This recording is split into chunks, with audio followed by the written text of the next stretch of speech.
다니엘이 느부갓네살 왕의 꿈을 알아내고 그 꿈을 해석한 후 어떻게 되었는가? 그 이유를 성경은 2장 48절에서 말해주고 있습니다. 2장 48절에 의하면 왕이 이에 다니엘을 높여 귀한 선물을 많이 주며 그를 세워 바벨론 온 지방을 다스리게 하며 또 바벨론 모든 지혜자의 어른을 삼았다라고 기록되어 있는 걸로 보아 왕의 꿈을 알아내고 해석한 후에 왕이 다니엘을 높였다 하는 것을 알 수 있습니다. 높여서 어떻게 했느냐? 바벨론 온 지방을 다스리게 하였다. 모든 지혜자의 어른을 삼았다. 입지전적인 이야기가 기록되어 있습니다. 사실 바벨론 사람으로서 그 자리에 올라가는 것이 쉬운 거 아닙니다. 바벨론 온 지방을 다스리게 하였다 그런 얘기는 바벨론에서 가장 높은 직위까지 올라갔다 그 얘기니까요. 바벨론 사람이라고 해도 그 자리에 올라가는 것이 쉬운 것이 결코 아닙니다. 너무나도 어려운 겁니다. 여러분, 그 자리에 올라가는 것은 조선시대부터 만인지상이요 1인지하라 그랬습니다. 모든 사람들보다도 가장 높은 자리 1인지하, 한 사람보다는 낮은 자리. 그래서 영의정의 자리를 1인지하요 만인지상의 자리라 그랬습니다. 가장 높은 자리죠. 한 사람만 자기 위에 있는 겁니다. 그런 자리에 올라가는 것이 바벨론 사람도 쉬운 것이 아닌데 다니엘은 바벨론 사람이 아니라 포로였던 유대인이었음에도 불구하고 그런 존재가 가장 높은 자리에 올라간 겁니다. 유대인이 말단 관리가 되는 것도 어려운 건데 그런데 가장 높은 직위에 올랐던 겁니다. 그리고 모든 지혜자의 어른을 삼았다고 말했습니다. 직위뿐만이 아니라 모든 지혜자들, 술사들, 점쟁이들, 박사들 그 모든 사람들의 어른이 되게 하였다라고 한 겁니다. 그래서 다니엘은 입지전적인 인물입니다. 그럼 여기서 한 가지 생각해 볼 내용이 있습니다. 다니엘이 얼마나 대단한 사람이기에 그런 자리에까지 올랐을까요? 당연히 그가 대단한 존재여야 그 자리에 오를 겁니다. 세상 사람 누구나 다 그의 능력이 대단하다 인정할 수 있어야 그 자리에 오를 겁니다. 그럼 정말로 다니엘은 그런 정도의 사람인가? 다니엘이 한 것이 뭐 있습니까? 그동안 이 일이 있기 전에 다니엘이 했던 것은 아무것도 없습니다. 그런 정도까지는 아닙니다. 그럼 어떻게 이 자리에 올라갈 수 있었는가? 그것은 100% 하나님의 섭리 때문에 올라간 겁니다. 다니엘이 느부갓네살 왕의 꿈을 어떻게 알아요? 세상 사람 누구도 사람의 꿈을 어떻게 알아냅니까? 그 사람이 말하기 전에는 해석이야 할 수 있죠. 아무도 알아낼 수 없는데 그런데 다니엘이 그 꿈을 알아냈습니다. 왜요? 하나님이 알려주시니까요. 그 꿈을 해석했습니다. 어떻게 해요? 하나님께서 해석하게 해주셨으니까요. 보통 꿈이면 불 났네요, 불이 나가지고 거기 살아났네요 이렇게 말할 수 있겠죠. 그런데 이미 말씀드린 것처럼 느부갓네살 왕이 꾼 꿈은 신상에 대한 꿈이었습니다. 머리는 금이요, 가슴은 은이요, 이렇게 해서 각 부위가 다른 그런 꿈입니다. 돌이 와서 치고 그게 무너지고 사라지더니 그 돌이 가득해서 온 세상을 가득 채우더라. 이걸 어떻게 맞춥니까? 하나님의 은혜가 아니면, 하나님이 알려주시지 않으면 안 되는 겁니다. 다니엘 입장에서는 그 꿈을 알아내는 것만으로도 대단한 존재로 인정받게 될 것이 분명합니다. 왕이 생각해 보니까 정말 대단하거든요. 어떻게 이 꿈을 알아내? 아무도 못한다 그랬는데, 바벨론 사람들 누구도 못한다 그랬는데 어떻게 알아낼까? 사실 그 꿈은 불길한 꿈입니다만 불길한 꿈이 중요한 게 아닙니다. 다니엘이 정말 대단한 겁니다. 그래서 다니엘을 최고의 자리로 올려놓은 겁니다. 여러분, 다니엘이 그 자리에 올라간 것은 다니엘의 능력이 아니라 하나님의 절대적 은혜였습니다. 그러면 그 친구들은 어떻게 되었을까? 다니엘의 친구들에 대한 이야기는 계속해서 2장 49절에 나오는데 이렇게 말을 했습니다. 왕이 또 다니엘의 요구대로 사드락과 메삭과 아벳느고를 세워 바벨론 지방의 일을 다스리게 하였고 다니엘은 왕궁에 있었다 그랬습니다. 여러분, 그 친구들이 어떻게 되었는가 하면 바벨론 지방의 일을 다스리게 하였다. 즉 지방의 관료가 되었다는 겁니다. 여러분, 지방 관료가 되었다는 거, 다니엘이 최고의 자리에 올라간 만큼 쉬운 게 아닙니다. 다니엘은 왕의 꿈을 알아내기라도 했죠. 다니엘은 왕의 꿈을 해석하기라도 했죠. 정말 대단한 거 아닙니까? 그럼 그 친구들은요, 한 게 뭐 있습니까? 아무것도 한 게 없어요. 그런데 그 친구들은 딱 하나, 다니엘의 요구가 있었다는 겁니다.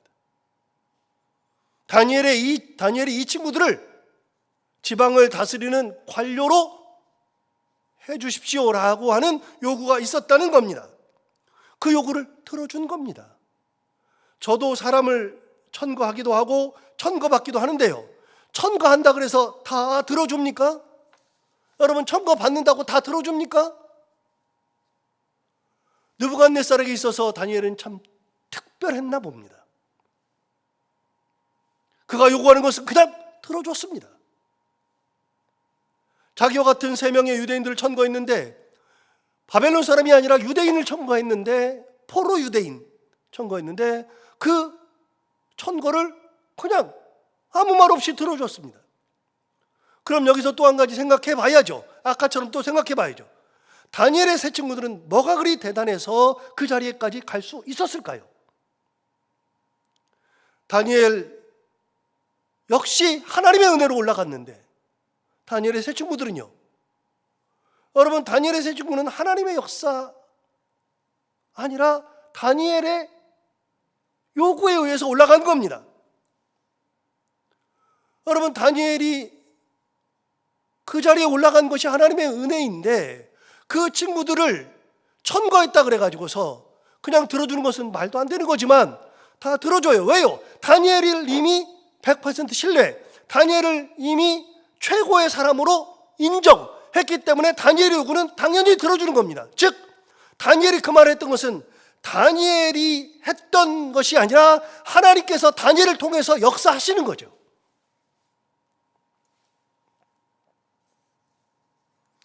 인생 일대의 최대 위기 상황이었잖아요.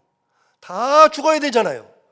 그런 위기 상황에 없어져 버리는 것이 아니라 하나님은 그런 최고의 위기 상황을 최고의 은혜의 자리로 바꾸시는 분이 하나님이시라는 겁니다. 요즘 새벽기도회 때 사무엘상을 강해하고 있는데 엊그제 금요일에 했던 설교를 혹시 기억하십니까? 사울은 다윗을 죽이려고 정말 많은 노력을 했었고 정말 많은 방법을 썼습니다. 특히 누군지도 모르는 사람들이 다윗이 있는 위치를 알려주어서 사울은 군사를 동원해서 다윗을 찾아다녔었죠. 그렇게 다윗이 죽을 고비를 많이 넘깁니다. 그런데 다윗이 도망 다닐 때 사울이 그냥 다윗 찾겠다고 돌아다닌 것이 아니라 사울이 동원한 군사들이 3,000명이라고 말씀드렸습니다. 성경에 3,000명이 나오니까요. 3,000명을 동원해서 다윗을 잡으려고 했던 것이 2번입니다. 그 3,000명이 다윗 가까이까지도 왔었습니다. 그래서 다윗을 잡기 일보 직전까지 왔었죠. 그럼 다윗이 잡히는가? 여러분, 그런 최악의 위기 상황에 어떤 일이 벌어지는가? 첫 번째 3,000명을 동원했을 때는 다윗이 아둘람 굴에 있을 때였습니다. 아둘람 굴에서 숨어 있는데 그 굴 안에 사울이 들어왔잖아요. 군사들은 밖에 있고요. 3,000명은 밖에 있고 사울 혼자 들어왔습니다. 왜요? 우리 잘 아는 것처럼 똥 싸러 들어온 거라 그랬잖아요. 대변 보러 들어온 거라 그랬잖아요. 다윗이 안에 있는 거를 모르고 굴에 들어와 가지고서 대변을 보는데 어떻게 해요? 창을 옆에다 놓고, 여러분 대변 보면서 이렇게 하고서 대변을 봐요? 창을 옆에도 놓고 방패도 놓고 그렇게 대변을 보고 있었죠. 그런 위기 상황에서 최고의 기회를 맞았습니다. 다윗이 얼마든지 죽일 수 있었죠. 그때 다윗이 사울을 살려줬습니다. 두 번째, 3,000명을 동원했을 때는 다윗이 10광야 하길라 숲에 있을 때였습니다. 역시 3,000명을 동원해가지고 와서 다윗 바로 앞에까지 포위하고 있었는데 어느 날 보니까 다윗이 정탐꾼을 보냈어요. 보냈더니 잔대요.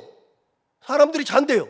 그래서 다윗이 직접 가보려고 누가 나랑 같이 갈래 그랬더니 아비새가 같이 간답니다. 그래서 아비새랑 같이 사울의 진영에 갔더니 놀랍게도 사울이 자는 겁니다.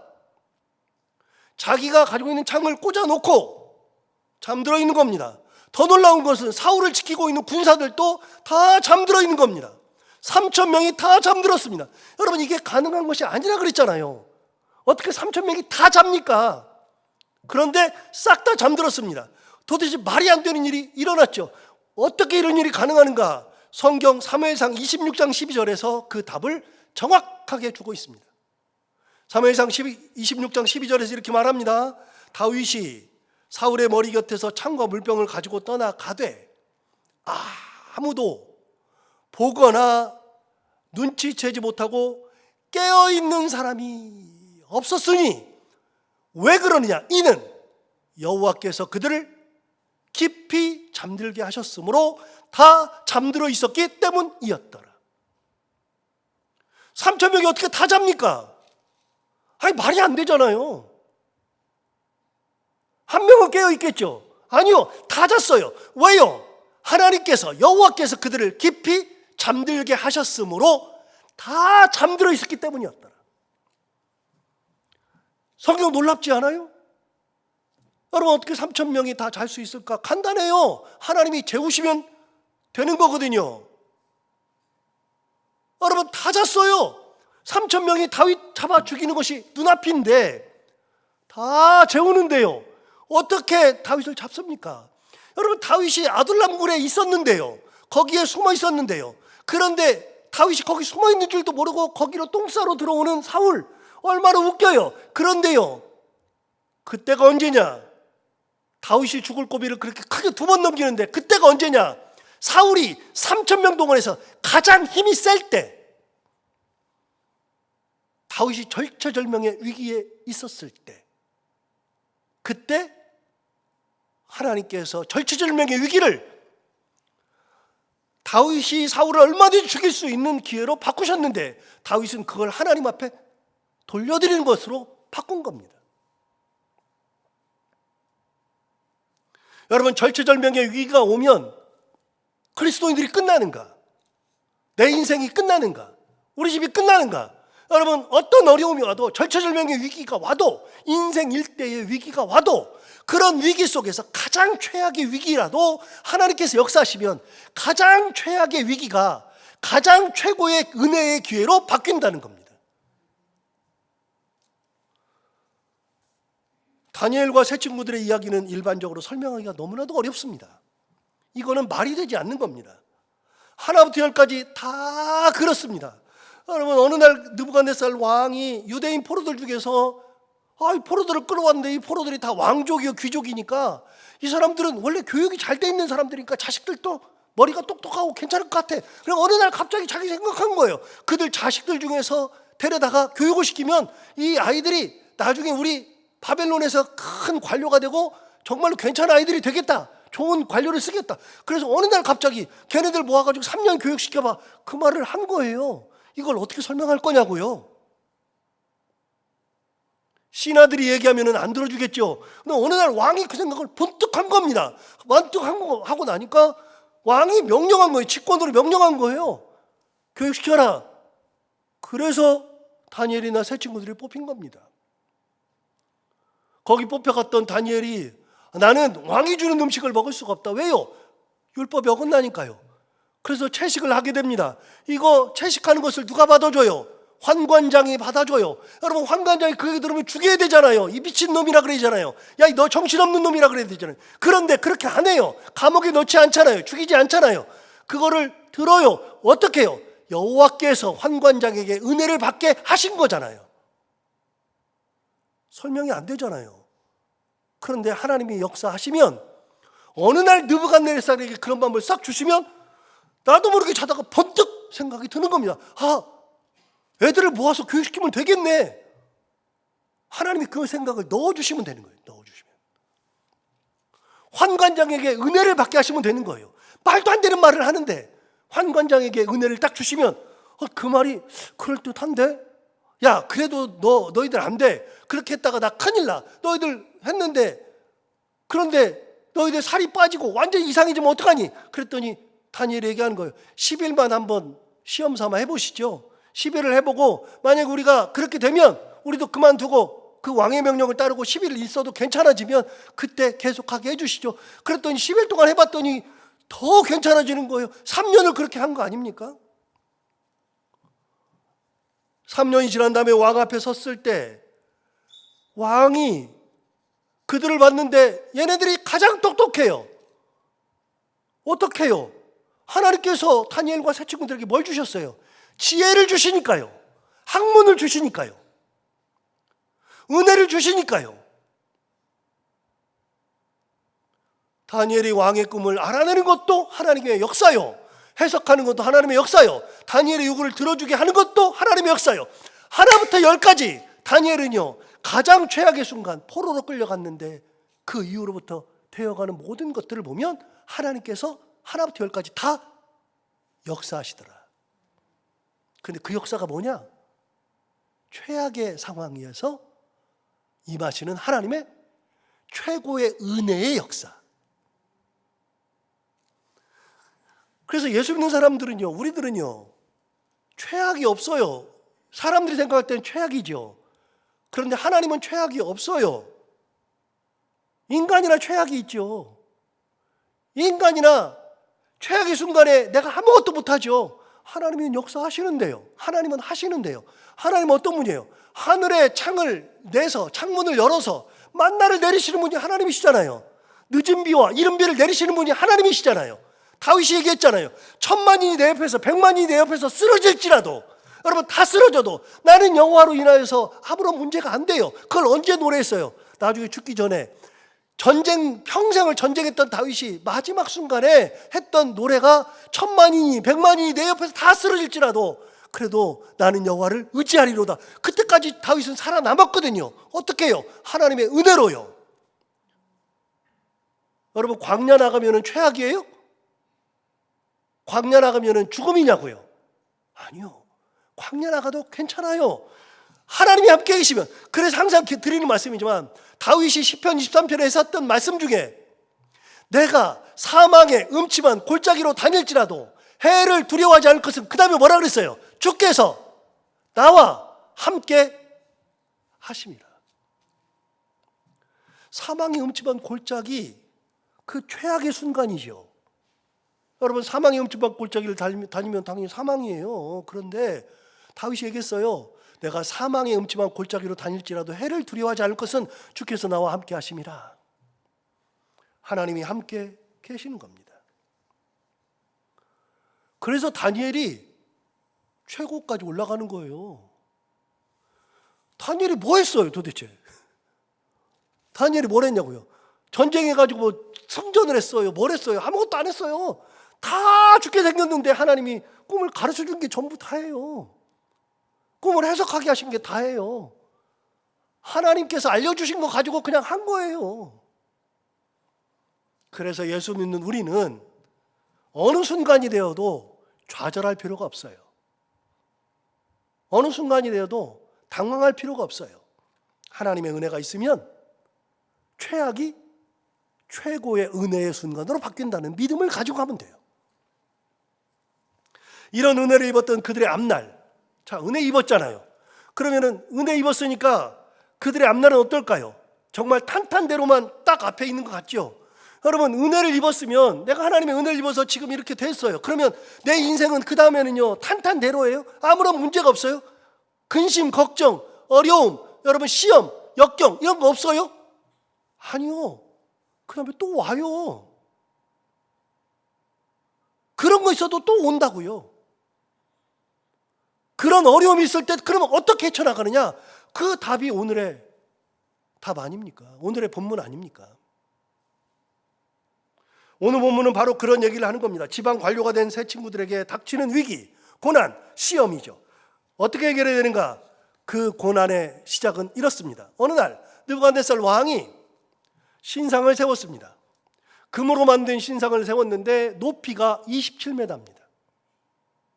27m짜리 신상을 세우고 넓이가 2.7m입니다.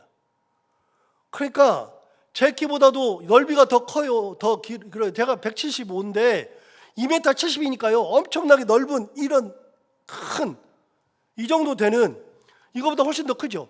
그런데 이거보다 큰 신상을 만들어요. 넓이가. 높이는 27m예요. 그 금신상을 만들어 놓고 관리들을 다 불러서 이 신상에 절하게 하였고, 만약 그렇게 하지 않으면 맹렬히 타는 불 가운데, 풀무 가운데 던져 넣겠다고 한 겁니다. 모든 사람들은 이 신상 앞에 절하라고 한 것이죠. 불행인지 다행인지 다니엘은 그 자리에 없었던 모양입니다. 다니엘 얘기는 없으니까요. 대신 다니엘의 세 친구들이 거기에 있었습니다. 이 친구들이 왕의 명령을 어기고 금신상에게 절하지 않았고, 이렇게 왕의 명령을 정면으로 어기자 이 모습을 보고 있던 어떤 사람들이 다니엘의 세 친구를 왕에게 고소했습니다. 왕이요, 안 하던데요? 저 사람들 안 하던데요? 그러니까 왕이 사드락과 메삭과 아벳느고를 불러서 물어봅니다. 야, 저들이 너희들 신상 앞에 절하지 않는다는 게 진짜야? 물어보죠. 그러면서 이렇게 얘기해요. 안 했어? 그럼 지금이라도, 이제라도 너희가 준비해서 여기 나팔도 불고 피리도 불고 수금도 있고 사면금도 있고 양금, 생황, 모든 악기 이걸 가지고 다 풍악을 올리고 그냥 노래를 할 때, 그럴 때 지금이라도 신상 앞에 엎드려 절하면 좋은데, 너희가 만일 절하지 않으면 즉시 너희를 맹렬히 타는 불문불 가운데 던져 넣을 것이니, 그러면서 맨 마지막에 이렇게 말했어요. 능히 너희를 내 손에서 건져낼 신이 누구겠느냐? 어떤 신도 너희를 건져낼 수 없다 라고 얘기했습니다. 그러니 빨리 절해라 한 거죠. 느부갓네살을 생각할 때 어떤 신도 그들을 구할 수 없었습니다. 사실 그렇죠. 아무리 위대한 신이라 할지라도 맹렬히 타는 불문불에 들어간 이들을 어떻게 구합니까? 제가 생각해도 하나님이 구하지 못할 것 같습니다만, 그런데 이런 상황에서 그들이 할 수 있는 것은 아무것도 없어요. 그냥 절하면 돼요. 잠깐 이런 최대 위기 상황을 맞았을 때 잠깐만 타협하면 되죠. 잠시만 절하면 되죠.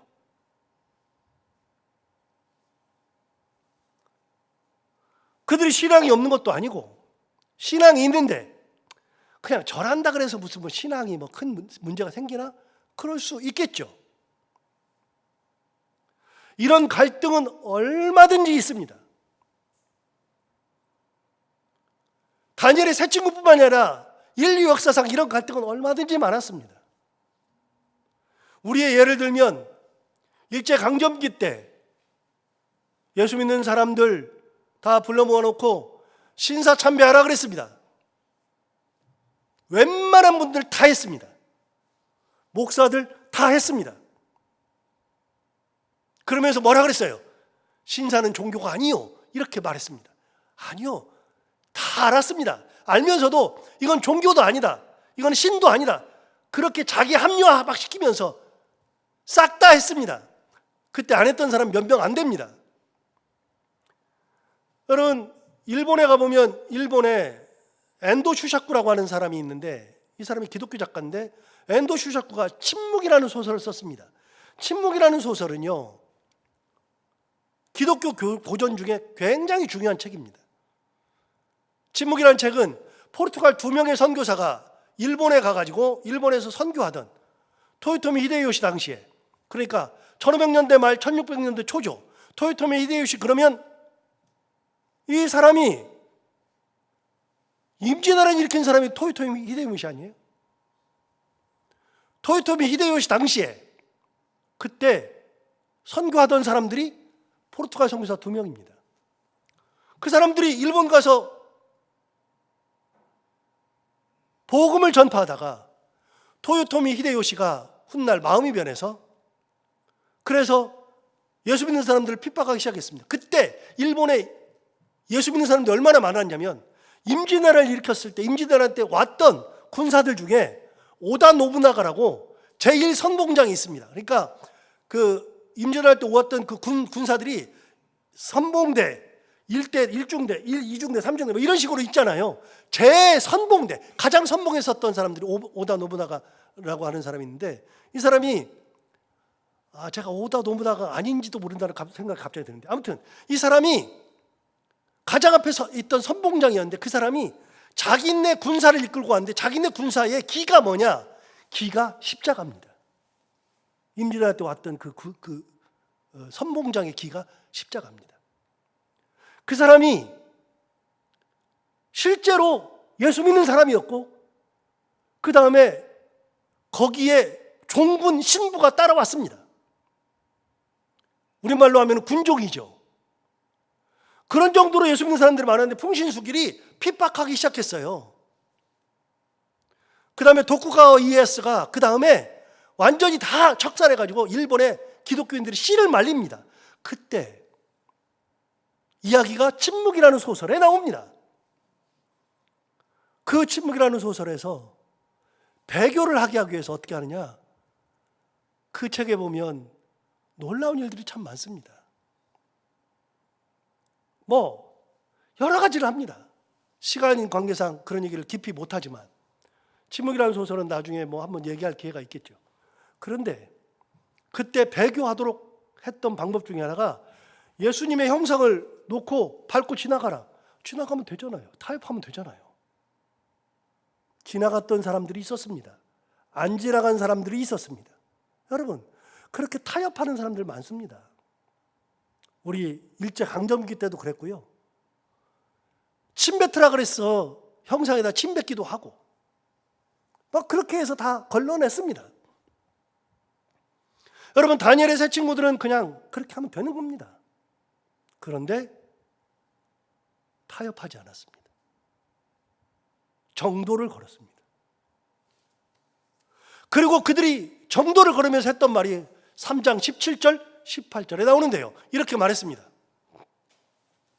왕이여, 우리가 섬기는 하나님이 계시다면 우리를 맹렬히 타는 풀무불 가운데서 능히 건져내시겠고 왕의 손에서도 건져내시리이다. 아까 느부갓네살이 뭐라 그랬어요? 어느 신도 구해내지 못한다. 내 손에서 구해내지 못한다 그랬잖아요. 신이 구해내지 못한다 그러는데 다니엘의 세 친구는 뭐라 그래요? 하나님이 계시면 우리를 맹렬히 타는 풀무불에서 우리를 건져내시고 왕의 손에서도 건져내실 겁니다. 반대 얘기하잖아요. 반대로. 18절 이렇게 말합니다. 그렇게 하지 아니하실지라도. 옛날 성경은 뭐라고 되어 있냐면 그리 아니하실지라도 그렇게 돼 있었어요. 그게 우리 입에 익어가지고 머리에 익어가지고 그게 훨씬 더 좋아 보이긴 하는데 어쨌든 그리 아니하실지라도 혹은 그렇게 하지 아니하실지라도 왕이여 우리가 왕의 신들을 섬기지도 아니하고 왕이 세우신 금신상에게 절하지도 아니할 줄을 아옵소서. 그러면서 거부했습니다. 하나님이 살아계시면 우리가 풀무불에 들어가서도 우리를 건져낼 겁니다. 그런데 그렇게 안 해도 절 안 할 겁니다 라고 이야기합니다. 여러분, 죽음이 눈앞에 있습니다. 사람이 목숨보다 귀한 것이 어디 있습니까? 마태복음 16장 26절에서 예수님께서 말씀하신 적이 있습니다. 마태복음 16장 26절에서는 예수님이 뭐라고 말씀하셨느냐? 사람이 만일 온 천하를 얻고도 제 목숨을 잃으면 무엇이 유익하리요? 그랬습니다. 사람이 무엇을 주고 제 목숨과 바꾸겠느냐라고 말씀하신 적이 있습니다. 여러분, 예수님이 말씀하시잖아요. 사람이 천하를 다 얻고도 제 목숨을 잃으면 무엇이 유익하겠느냐? 여러분, 사람은 자기 목숨이 가장 소중하죠. 가장 귀하죠. 그런데 자기 목숨을 두고 도박하는 것도 아닌데 이렇게 한 겁니다. 하나님이 계시면 우리를 건져주실 거라는 믿음. 그런데 그렇게 하지 않아도, 하나님이 하지 않으셔도 타협하지 않겠다는 믿음,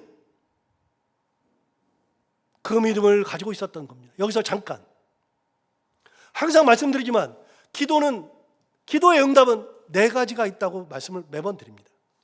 여러분 기억하시면 좋습니다. 기도의 응답은 기본적으로 네 가지입니다. 첫 번째, 내가 구하는 것을 하나님이 주시는 겁니다. 하나님 이렇게 하여 주옵소서 주시는 거죠. 하나님 갖게 하여 주옵소서, 이걸 내가 가지게 해야 됩니다. 갖게 하여 주옵소서 주시는 겁니다. 하나님 이렇게 되게 하여 주옵소서 그렇게 해주시는 겁니다. 내가 구하는 대로 하나님 주시는 겁니다. 언제요? 내 뜻과 하나님의 뜻이 일치할 때. 두 번째, 거절이 응답입니다. 내가 구했는데 하나님이 안 주세요. 아무리 구해도 안 주세요. 사도 바울이 그랬잖아요.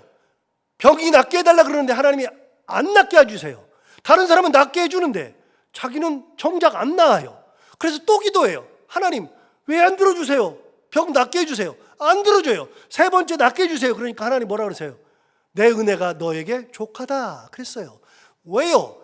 네가 나으면, 내가 네 기도를 들어줘서 네가 나으면 너에게 해로운 거야. 너 교만해지잖아. 너 타락하잖아. 너 이방인의 길로 가잖아. 너 이단이 되잖아. 하나님께서 안 들어주시는 거예요. 여러분 거절이 응답인 거예요. 내가 기도했는데 하나님 안 들어주신다, 거절하신다, 응답 중에 응답이에요. 여러분 예를 들어서 설명했잖아요. 갓난 아이가 엄마가 맨날 부엌에서 칼질하니까 이제 1살, 2살 된 애가 이제 막 걸어다니고 막 하는 세상 물정 모르는 애가 엄마 칼 들고 설쳐요. 그럼 엄마가 그 칼 줘요? 뺏는 게 응답이에요. 안 주는 게 응답이에요. 사랑이 안 주는 게 사랑이라고요. 하나님의 뜻과 내 뜻이 충돌할 때는요, 하나님께서 너한테 이게 안 좋잖아, 너한테는 의미가 없잖아, 이게 너를 타락시키잖아, 너희에게 해가 되잖아. 그러면 하나님께서 절대로 안 주셔요. 아무리 구해도 안 주셔요. 그게 응답입니다. 세 번째는요, 다른 것을 주시기도 합니다. 이게 하나님의 응답이죠. 내가 구하는 것을 주시기는 하는데 그것이 내게 적합하지 않을 때 내게 적합한 것으로 바꿔주시는 것이 응답입니다. 여러분 다윗이 사울을 피해서 도망다니던 초창기 여러 어려움을 당하자 결국 이방 땅이 모압으로 간 적이 있어요. 모압 땅으로 갔는데 하나님께서 선지자 갓을 보내서 모압까지 찾아와서 다윗에게 얘기합니다. 다시 유대 땅으로 돌아가라. 이게 하나님의 응답이에요. 다윗은 모압 땅에 가가지고서 거기서 피난살이 하려고 그랬는데 하나님은요, 유다 땅으로 돌아와서 여기서 고난을 받아라. 이게 하나님의 응답이에요. 바꿔버리는 거예요. 너 거기서 도망가면 안 된다. 바꾸시는 것이 하나님의 은혜예요. 여러분 바꾸는 것도 하나님의 은혜예요. 그게 나한테 유익하니까요. 마지막으로는요, 나중에 주시는 겁니다. 필요한데 지금은 아니야. 그러면 하나님께서 지금은 아니라도 나중에 주십니다. 그러므로 그 믿음이 있으면 나중까지 기다리기만 하면 되는 거거든요. 아까 말씀드렸죠. 아까 예를 들었죠. 아이가 칼을 달라 그래요. 그래가지고 칼을 달고 설치면 엄마가 그걸 뺏는 게 응답이잖아요. 거절하는 거예요. 안 주는 거예요. 그게 응답이죠. 그런데요, 그 칼은요 나중에 필요해요. 언제요? 학교 가면 필요하잖아요. 학교 갈 때 연필을 깎아야 될 때는 칼을 사줘야 되잖아요. 여러분 학생들은 칼을 사주죠. 왜요? 칼을 다룰 줄 알거든요. 칼이 무서운 줄을 알거든요. 칼이 필요하거든요. 때가 되면 칼을 줘요. 늦게 주시는 거예요. 그리고 결혼할 때는요, 자기 딸이 결혼할 때는요, 칼 하나만 사주는 게 아니라 세트로 사준다 그랬잖아요. 고기 칼, 그 다음에 식빵 칼, 야채 칼, 뭐 여러 가지 칼을 이렇게 세트로 다 사주죠. 때가 되면 다 줘요. 여러분 이게 하나님의 응답이에요. 그런데 하나님의 응답은요, 내 뜻대로 주는 것이 응답이 아니라 내 뜻과 하나님의 뜻이 맞으면 주시는 것이고, 안 맞으면 나의 유익을 위해서 하나님께서 바꾸시기도 하고 나중에 주시기도 하시고 거절도 하시고, 이게 다 응답이에요. 자, 그럼 여기서 다니엘의 세 친구들이 뭐라 그랬어요? 하나님께서 살아 계시면 구해내실 겁니다. 하나님의 뜻과 내 뜻이 맞으면 나를 구원하실 겁니다. 두 번째, 그렇게 하지 않으셔도 하나님의 뜻이 그게 아니면, 우리에게 유익하지 않으면 하나님 안 하실 겁니다. 그러면 내가 뭐예요? 그 뜻대로 그냥 하나님의 뜻을 받으면 되는 거지. 내가 왜 왕의 신상에 절을 해야 됩니까? 믿음, 이게 믿음이에요. 어떤 거요? 하나님의 역사를 인정하고 기다리는 믿음. 내 뜻대로만 다 받는 것이 아니라 내 뜻이 아니라 하나님의 뜻이 무엇인지를 분간할 줄 알고 하나님의 뜻을 기다릴 줄 알고 하나님의 뜻대로 살아갈 줄 아는 그게 믿음이라고요. 그게 기도라고요. 다시요, 기도는 내가 원하는 것을 받아내는 것이 기도가 아니에요. 그래서 기도를 항상 제가 이렇게 설명하잖아요. 기도는 내 뜻을 가지고 하나님 앞에 가서, 내 뜻을 가지고 가서 하나님 앞에 다 아뢰고, 하나님 앞에 아뢰면서 내 속마음을 얘기하고 울기도 하고 뭐도 하면서 내 뜻을 가지고 하나님 앞에 가서 다 아뢰고 하나님 앞에 이걸 올려드리면, 하나님의 뜻이 있을 때 하나님의 뜻이 거절이면 거절로, 미루면 미루는 걸로, 아니면 바꾸면 바꾸는 걸로, 주시면 주시는 걸로 하나님의 뜻으로 덮어서 나오는 게 기도라고요. 내 뜻을 하나님의 뜻으로 덮는 게 기도라고요.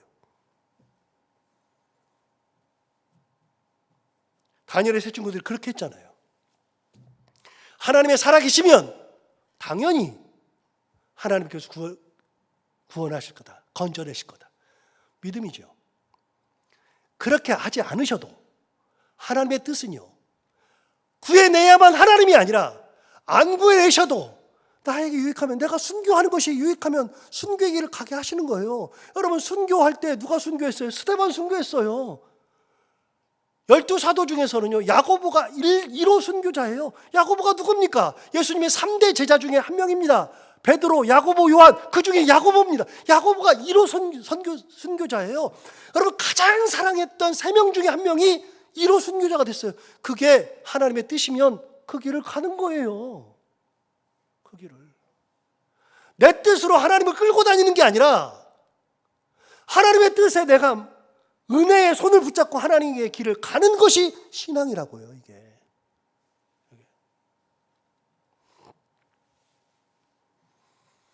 황당하죠.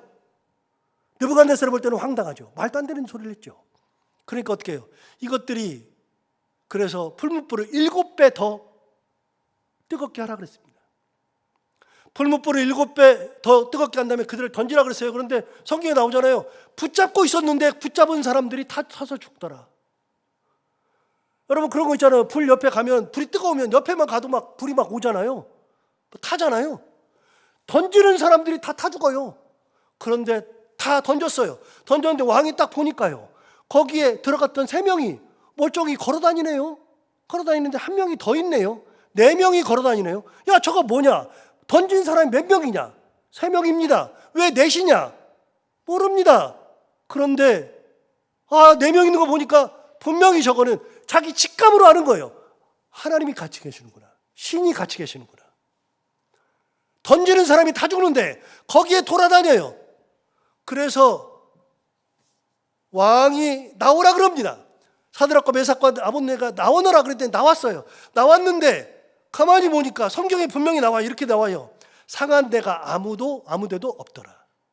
또 뭐라 그래요? 머리털도 그을리지 않았고 옷도 타지 않았고 불에 탄 냄새가 없었더라.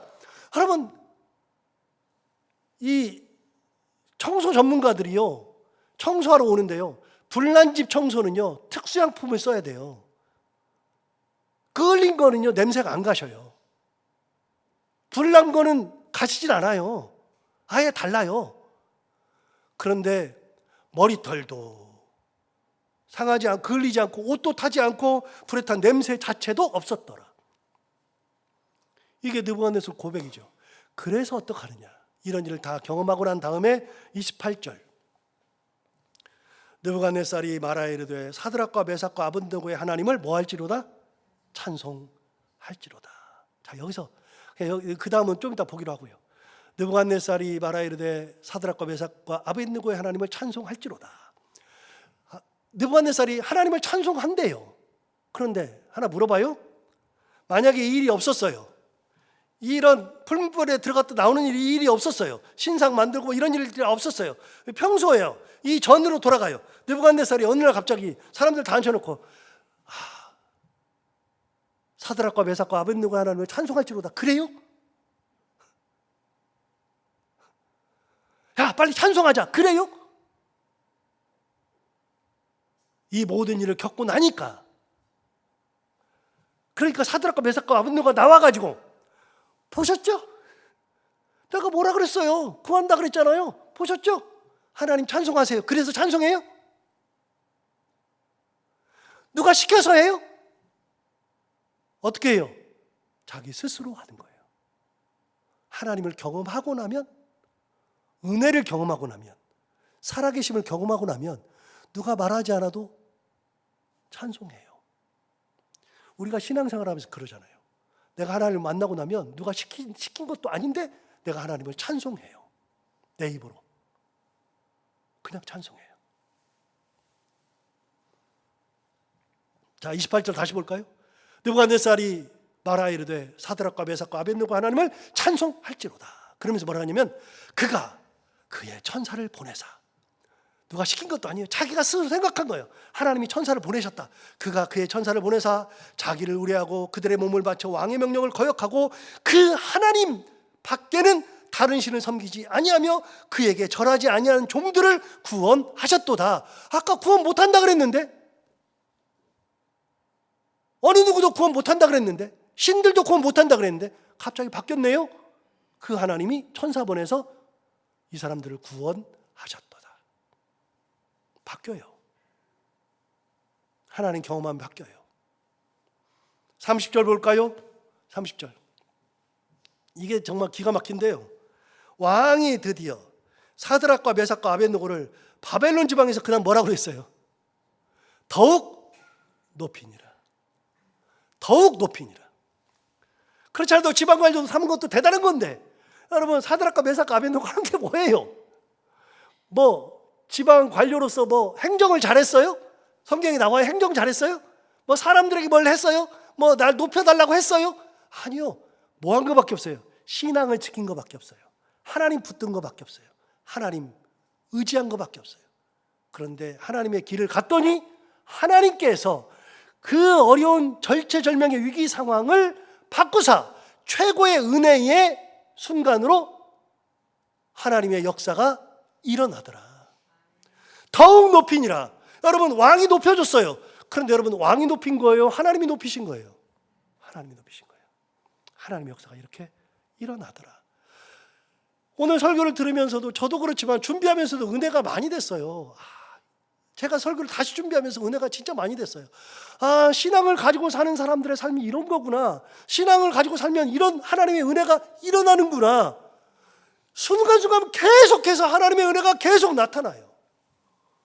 그래서 우리는 어떤 길을 가느냐? 하나님께서 가시는 길, 원하시는 길, 믿음으로 따라가면 하나님께서 나의 인생을 높이 들어서 하나님의 영광을 나를 통해서 드러내는 놀라운 역사, 일어나는 믿음 가지고 살아가는 저희들 모두가 다 되기를 바랍니다. 기도하겠습니다. 하나님 아버지, 감사하고 또 감사합니다. 오늘 이 말씀 듣고 보니 하나님의 역사가 얼마나 큰지 다시 한번 깨닫게 됩니다. 하나님의 길을 갔던 사람들이 얼마나 귀한 길을 갔었는지 그거를 다시 한번 깨닫게 됩니다. 하나님 아버지, 다니엘도 그렇고 새 친구들도 그렇고 하나님의 길을 갔을 때 하나님께서 역사하셨던 것처럼 하나님 아버지, 우리도 묵묵하게 어떤 상황이 되어도 그것이 최악의 상황이라 할지라도 끝까지 하나님 붙들고 하나님 의지하며 살아가는 저희들 다 되게 하여 주옵소서. 예수님 이름으로 기도하옵나이다.